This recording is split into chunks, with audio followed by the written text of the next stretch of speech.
Imagínate esa biblioteca típica de la que alguien se sentiría súper orgulloso, con las estanterías repletas hasta el techo. Sí, el clásico templo del saber, ¿no? Exacto.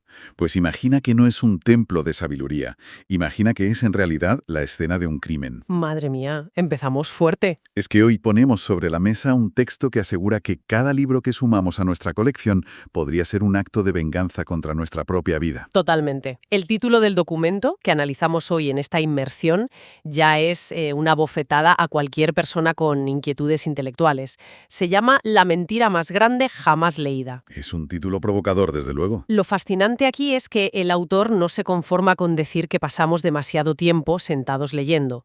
Lanza una acusación frontal contra los pilares de la cultura occidental. Sí, argumentando que hemos confundido trágicamente el acto de procesar información con el hecho de ser más humanos. Eso es. Vale, vamos a desgranar esto, porque es una premisa brutal. Quienes sienten pasión por el conocimiento, o sea, la gente a la que le encanta aprender, suele asumir que devorar a los clásicos y la erudición extrema es como el cénit del desarrollo humano. Claro, es casi una medalla de honor en nuestra sociedad. Exacto. Es como tener una infección, te tomas la medicina y te curas. Lógica impecable. Aquí la sociedad nos dice que si lees 100 obras maestras, pues automáticamente te conviertes en un faro de empatía y sabiduría. Y el texto de hoy viene a demoler esa ecuación por completo. Totalmente. Demoler es la palabra adecuada. La tesis central sostiene que la idolatría cultural hacia los pensadores y la erudición, en el fondo, oculta un mecanismo de escape. Un escondite, básicamente. Sí, plantea que estas mentes brillantes no usaban los libros para entender el mundo, sino para huir de él. Es la erudición no como una herramienta vital, sino como un escudo contra la biología. Contra la realidad física, caótica y dolorosa. A ver, va a ser un debate intenso, ya lo aviso, porque yo voy a intentar defender a capa y espada el valor de la curiosidad y la apertura mental que proporcionan los libros. Me parece justo. Alguien tiene que hacer de abogado del diablo. Pero para entender esta supuesta gran estafa, el autor nos obliga a ir a la raíz arqueológica del problema. Nos lleva al momento exacto en la historia en el que, como especie, decidimos que pensar era infinitamente superior a existir físicamente. Y ahí es donde chocamos de bruces con Platón. Exactamente.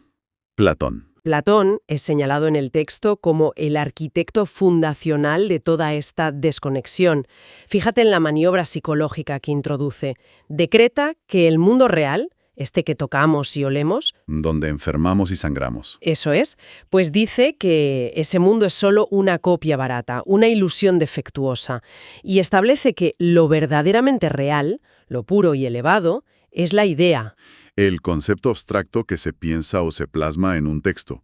Claro, porque la idea es segura, es decir, es mucho más fácil y limpio amar el concepto matemático de un triángulo que lidiar con la esquina rota de una mesa de madera. Totalmente, porque la mesa te puede dar un golpe en la rodilla y el triángulo teórico no. Tal cual, se me ocurre que es como obsesionarse de manera enfermiza con los planos arquitectónicos de una casa espectacular. Estudias cada línea, cada ángulo perfecto sobre el papel. Pero te niegas en rotundo a vivir dentro de ella. Exacto, por miedo a manchar el suelo de barro. Prefieres dormir en la calle mirando el plano, porque la casa real requiere mantenimiento, se deteriora y en definitiva está viva. Esa metáfora del plano arquitectónico ilustra a la perfección el mecanismo cognitivo del desprecio platónico del que habla el autor. El papel permite un control que la vida biológica jamás te dará. Ya. Y la tragedia, según el texto, no se detiene en Platón. San Agustín toma esta división entre el cuerpo y el intelecto y la acelera muchísimo. Hasta estrellarla contra el muro del odio propio, ¿verdad? Sí. Al leer sobre las confesiones de San Agustín bajo esta lupa, la perspectiva es inquietante. El cuerpo físico ya no es simplemente una sombra o una molestia, como decía Platón. Se convierte en la encarnación misma del pecado. La carne es el enemigo. Exacto. La angustia, la negación de los impulsos vitales y el sufrimiento mental se elevan de pronto a la categoría de virtud suprema. Qué fuerte. El autor del ensayo concluye que esta tradición literaria terminó por escupirle a la biología. Generaron una cultura que premia activamente la desconexión del mundo tangible. Aplaudiendo a quienes se encierren en una celda a teorizar sobre la vida en lugar de experimentarla. Claro. Eso es. A ver, compro el argumento de que Platón y San Agustín nos enseñaron a despreciar el envase físico. Pero si seguimos el rastro de la pólvora en este análisis a fondo, la cosa empeora. Bastante. Porque si ellos nos enseñaron a ignorar nuestro propio cuerpo, el siguiente salto conceptual nos muestra cómo la erudición puede volvernos socialmente ciegos. Y aquí entra Aristóteles. Pasamos de rechazar el cuerpo a ignorar a la sociedad que tenemos a un palmo de las narices. Exactamente. El caso de Aristóteles expone una de las trampas más peligrosas del intelecto. La creencia de que leer mucho te inmuniza contra la estupidez o el prejuicio. Y no es así para nada. No. Aristóteles justificó la esclavitud y redactó tratados proclamando la inferioridad innata de la mujer, argumentando que era una ley natural. Ya, y el texto no permite la típica vía de escape absolutoria, no. Destroza esa excusa contemporánea que siempre usamos de, bueno, hay que juzgarlo en su contexto histórico. Eran otros tiempos, sí. Y aquí es donde la cosa se pone realmente interesante. Porque el texto no se limita a criticar a Aristóteles desde nuestra perspectiva actual. Lo critica con las herramientas de su propia época. Claro, con su propio contexto. Eso es. En el mismo momento en que Aristóteles escribía que las mujeres eran intelectualmente inferiores por naturaleza, existía Areta de Cirene. Y ojo, que no era una figura menor. Para nada. Arieta dirigía la escuela filosófica cirenaica. Fue maestra de cientos de filósofos y una figura pública de enorme influencia. O sea, Aristóteles no vivía en un vacío. Tenía la evidencia biológica y tangible de la inteligencia femenina deslumbrando justo frente a él. Pero decidió ignorar esa evidencia física en favor de su teoría escrita. Y si conectamos esto con el panorama general, nos revela el mecanismo de lo que el autor llama las mentiras bibliográficas. ¿Mentiras bibliográficas? ¿Qué concepto? Sí, ocurre cuando una mente brillante dedica décadas a leer y escribir retroalimentando sus propios sesgos cognitivos. Esos prejuicios se cristalizan, dejan de ser simples opiniones para quedar impresos en pergamino. Adquirimos un aura de autoridad institucional. Exacto. Y las siguientes generaciones los consumen como verdades absolutas. Pero, a ver, hay algo que me hace ruido aquí. Se supone que la literatura y la filosofía deberían funcionar como un abrelatas mental, ¿no? Se supone que leer otras perspectivas ensancha tu visión del mundo. En teoría sí. Entonces, ¿cómo es posible que para una de las mentes más brillantes de la civilización occidental, los libros funcionaran literalmente como anteojeras de caballo? Pues porque la paradoja del erudito radica en el sesgo de confirmación disfrazado de investigación rigurosa. O sea, ¿buscar lo que ya crees? Exactamente. Cuando tu principal fuente de validación es la biblioteca, corres el riesgo de buscar únicamente aquellos textos que refuercen la estructura de tu pensamiento previo. Ya veo. El exceso de información no abrió la mente de Aristóteles, le proporcionó los ladrillos dialécticos para construir una fortaleza inexpugnable donde proteger su ceguera. Leyó tanto sobre cómo debía ser el mundo según los teóricos que fue incapaz de ver cómo era el mundo según Areta de Cirene. Qué ceguera tan voluntaria. El autor lo define con una frase fulminante, dice que era un genio de la biblioteca y un analfabeto de la realidad. Buf, es durísimo.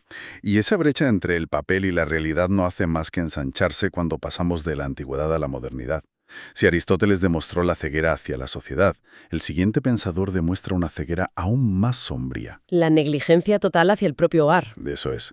El ensayo nos sumerge en el caso de Karl Marx, exponiendo la monumental ironía de intentar salvar a la humanidad en papel mientras permites que tu entorno íntimo se derrumbe. Y aquí me parece fundamental hacer una pausa. Resulta fascinante observar a Marx puramente como individuo histórico en este texto, pero separando por completo al hombre de su ideología política o económica. Sí, ojo, una aclaración importantísima para quien nos escuche. Aquí no estamos tomando partido ni juzgando teorías políticas de izquierda o de derecha. Totalmente. Lo que el texto audita aquí es estrictamente su vida biológica frente a su vida de papel, el contraste entre la teoría y la práctica cotidiana del ser humano. Exacto. Y ciñéndonos a esa biografía humana, el retrato es desolador. Es volver a la metáfora de los planos de la casa, pero llevada a un extremo letal. Sí, Marx estaba tan obsesionado dibujando los planos hiperdetallados de una utopía global, redactando la teoría definitiva sobre el capital y el bienestar del proletariado, que no se dio cuenta o no quiso darse cuenta de que el techo de su propia casa se estaba hundiendo sobre su familia. Qué tragedia familiar, de verdad. El mecanismo de disonancia cognitiva aquí es abrumador. Escribir 10.000 páginas sobre las miserias de la clase trabajadora se convierte en una tarea más asumible, psicológicamente hablando, que afrontar la humillante y dolorosa realidad de buscar un sustento inmediato. Para evitar la desnutrición de los suyos, claro. Sí, el autor sostiene que su obra no fue el fruto de un sacrificio heroico, sino el escondite perfecto. Entonces, ¿qué significa todo esto para los que admiramos las grandes obras? Voy a ser de abogado del diablo otra vez. Adelante. Ahora una obra que ha moldeado la historia moderna solo porque el autor fue un desastre gestionando su vida personal. A ver, el debate sobre separar la obra del autor es lícito y muy común. Pero el texto dispara hacia otro objetivo. No está evaluando si el sacrificio de Marx valió la pena a nivel macroeconómico o histórico. Entonces, ¿qué evalúa exactamente? Está desnudando la hipocresía de utilizar la teorización interminable como vía de escape. Escribir se transforma en un anestésico contra la responsabilidad tangible. Claro, es mucho más fácil resolver las contradicciones de la lucha de clases en la página 1000 de un manuscrito que mirar a los ojos a un hijo enfermo en la habitación de al lado. Exacto. El papel literalmente devora al hombre porque le ofrece una simulación de control donde la vida real solo le ofrece impotencia. Esa impotencia nos empuja hacia el último y quizá el más trágico de los pensadores analizados en esta inversión. Friedrich Nietzsche. El caso de Nietzsche es sobrecogedor. Totalmente. Si Marx usó la biblioteca para huir de sus fracasos domésticos, Nietzsche construyó una fortaleza de papel para huir de su propia fragilidad física. Es la máxima expresión de la debilidad camuflada como poder absoluto. Y esto plantea una pregunta importante sobre cómo leemos la filosofía. La disparidad biográfica de Nietzsche representa la cúspide de esta venganza contra la vida. Fíjate en la disonancia. A ver, Por un lado, tenemos al cerebro que engendró el concepto del superhombre, una figura vitalista, rebosante de salud, que afirma la vida, que rompe las cadenas de la moral tradicional y se impone con una fuerza titánica. Y luego giras la cámara, por así decirlo, y ves la realidad física del hombre que tecleaba esas palabras. Un individuo atrapado en una habitación alquilada en penumbra, cuyo cuerpo colapsaba a diario. Un contraste brutal. Sufría migrañas que lo dejaban ciego durante días, problemas digestivos severos y una soledad aplastante. Su filosofía no parece el resultado de una observación objetiva del mundo. No. Parece un mecanismo de supervivencia psicológica. La teoría operaba como una fantasía compensatoria llevada al extremo.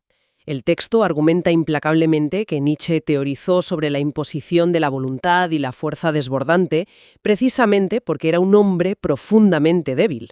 E invalidado por su biología. Exacto. Leyó y escribió sobre el poder de forma obsesiva porque en el mundo real carecía de cualquier agencia sobre su propio sufrimiento físico. ¡Qué duro! Y la imagen final que describe el autor es, a mi parecer, una de las más tristes y reveladoras de la historia de la filosofía. Nietzsche sufriendo un colapso mental definitivo en las calles de Turín. Abrazado al caballo, ¿verdad? Sí, llorando desconsolado y abrazándose al cuello de un caballo de tiro que estaba siendo azotado por su dueño. Al contrastar esa escena física tan cruda y desgarradora con la arrogancia de textos como Así habló Zaratustra, el abismo entre la idea inmaculada y la sucia realidad resulta aterrador. La mente brillante colapsa al intentar procesar el mundo tangible. Tal cual. Todo este recorrido histórico desemboca en la conclusión del ensayo que unifica el desprecio fundacional de Platón, las mentiras bibliográficas de Aristóteles, la huida doméstica de Marx y la fantasía compensatoria de Nietzsche. Todo lleva al mismo punto. Sí, la conclusión lanza una sentencia global sobre la lectura en sí misma, atacando el núcleo de nuestro sistema educativo y cultural. Pues que el autor no se guarda nada, ¿eh? Cataloga la promoción incondicional de la lectura como la mentira más grande jamás contada. Una afirmación durísima. Sostiene que nos han adoctrinado para premiar el pensamiento de segunda mano, que es una forma muy gráfica de decir que preferimos consumir las experiencias ya digeridas y procesadas por otros en lugar de exponernos a tener experiencias propias. Claro. Es como ver videoblogs de viajes en bucle encerrado en tu cuarto y convencerte de que has recorrido el mundo. Me encanta esa comparación. El concepto de pensamiento de segunda mano es clave para entender la metáfora final del texto. El autor afirma que la erudición devoradora actúa como un refugio de seguridad para aquellos que se sienten intimidados por la imprevisibilidad del trato humano. Claro. Las personas que no saben qué hacer con sus manos. Ni cómo gestionar un conflicto emocional en tiempo real. Encuentran en el libro un artefacto perfecto porque no exige interacción real, no te contradice de imprevisto y puedes cerrarlo cuando la ansiedad te supera. Y aquí es donde suelta la metáfora central del texto, que es verdaderamente oscura. El sudario. El sudario, en efecto. Históricamente siempre nos han vendido que el libro es un espejo que refleja la complejidad del mundo para ayudarnos a entenderlo. Es la visión romántica de toda la vida. Pues el autor rechaza esto de plano y afirma que, para el erudito extremo, el libro se convierte en una tela fúnebre, un sudario con el que envuelves un cadáver. Madre mía. Solo que en este caso envuelves una vida que no te has atrevido a vivir. Leer no te hace más humano. En exceso te anestesia y te despoja de tu humanidad. A ver, tengo que detener la maquinaria aquí, porque mi instinto se resiste a aceptar una sentencia tan categórica y tan lúgubre. Era de esperar que te resistieras. Entiendo la patología de estos pensadores, de verdad que sí. Pero me niego a creer que todo el aprendizaje sea un sudario. Quienes dedican horas a investigar, a leer historia o ciencia, muchas veces lo hacen precisamente para enriquecer su capacidad de acción. Buscan herramientas, ¿quieres decir? Exacto. Buscan herramientas para ser más útiles, para tener mejores conversaciones, para entender el entorno político, no para escapar del mundo, sino para habitarlo con más fuerza. Esa es la defensa vitalista de la lectura. La lectura como un medio, no como un fin en sí misma. El matiz crucial de este análisis a fondo es que el ensayo no pretende prohibir los libros ni quemar las bibliotecas. Vale, menos mal. Ataca específicamente la idolatría cultural. Ataca la premisa de que acumular datos de forma pasiva sea una virtud superior a la acción biológica. Entiendo. El texto es una advertencia contra la sustitución de la vida. Básicamente te dice, lee el mapa, comprende el bosque, pero por favor, sal de casa y pisa la hierba, incluso si corres el riesgo de rasguñarte. Es la diferencia abismal entre utilizar el conocimiento como un andamio para construir algo tangible, o utilizarlo como una fortaleza donde encerrarte a esperar la muerte. Exactamente. Menudo viaje nos ha propuesto este texto. Empezamos viendo cómo Platón y San Agustín sentaron unas bases culturales que nos enseñaron a sentir asco por nuestra propia naturaleza física y biológica, entronizando al intelecto como la única dimensión válida del ser humano. Y luego analizamos el mecanismo mediante el cual esa adoración teórica mutó en la ceguera sistemática de Aristóteles. La mentira bibliográfica. Eso es, como el sesgo de confirmación, alimentado por sus propias lecturas, le permitió negar realidades evidentes como el intelecto de Areta de Cirene, blindándose en sus propias páginas. Luego vimos la transición de la ceguera social a la ceguera doméstica con Marx. La disonancia cognitiva de ser capaz de redactar los planos más complejos para rescatar a la humanidad, mientras usaba esas mismas páginas como muro para no escuchar el derrumbe de su propia familia. Una tragedia. Para culminar de frente con la fragilidad de Nietzsche, donde la filosofía y la erudición extrema quedaron expuestas como un grito de auxilio, un mecanismo de supervivencia psicológica de un hombre cuya biología estaba fallando. Creando un superhombre de papel para compensar un cuerpo en ruinas. Así es. Todo confluyendo en esa advertencia tan inquietante, el riesgo permanente de que las páginas se transformen en sudarios, sofocando la vida que se supone deben iluminar. Es de esos análisis que te obligan a mirar las estanterías de tu propia casa con sospecha, ¿eh? ¿Cuántos de esos volúmenes los hemos leído para entender el mundo y cuántos para no tener que salir a enfrentarlo? Y el reto reside precisamente en esa incomodidad, en cómo procesamos el pensamiento de segunda mano sin perder la capacidad de generar pensamientos de primera mano a través de la experiencia. Una reflexión final que resuena profundamente. Si la erudición excesiva es una venganza contra la vida, el verdadero desafío es averiguar cómo transformar cada libro en un trampolín. Me gusta esa imagen. ¿Sí? Cómo asegurarnos de que la última página de ese volumen monumental no sea un ladrillo más en el muro del aislamiento, sino la puerta de salida hacia el barro, el caos y la vitalidad del mundo físico. Totalmente de acuerdo. La gran lección de esta inmersión es nunca dejar de cuestionar lo que se da por sentado, ni siquiera la propia virtud de estar consumiendo este análisis ahora mismo. Hay que salir ahí fuera. Hasta la próxima.